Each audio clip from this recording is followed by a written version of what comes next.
Most Christians don't think too much of the Buddha. Thankfully, the late great Zen master Thich Nhat wrote this book about the beautiful overlap in the teachings between Jesus of Nazareth and Gautama Buddha. Here's a few quick excerpts that I love. There were basically attempts to evangelize Vietnam for centuries. He says, in such an atmosphere of discrimination and injustice against non-Christians, it was difficult for me to discover the beauty of Jesus' teachings.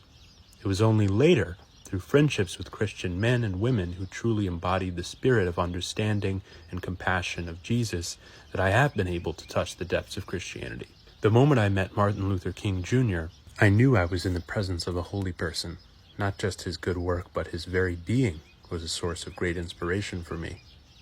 Through men and women like these, I feel I have been able to touch Jesus Christ and his tradition.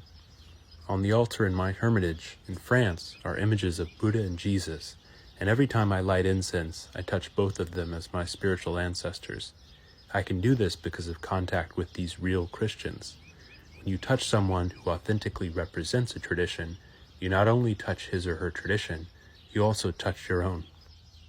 When Jesus said, "I am the way," he meant that to have a true relationship with God, you must practice his way. In the Acts of the Apostles, the early Christians also spoke of their faith as the way. To me, "I am the way" is a better statement than "I know the way." The way is not an asphalt road. But we must distinguish between the I spoken by Jesus and the I that people usually think of. The I in his statement is life itself, his life, which is the way. If you do not really look at his life, you cannot see the way.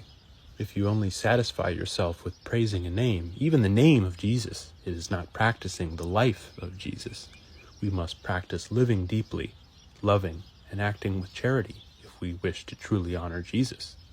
The way is Jesus himself, and not just some idea of him. When we understand and practice deeply the life and teachings of Buddha, or the life and teachings of Jesus, we penetrate the door and enter the abode of the living Buddha and the living Christ, and life eternal presents itself to us.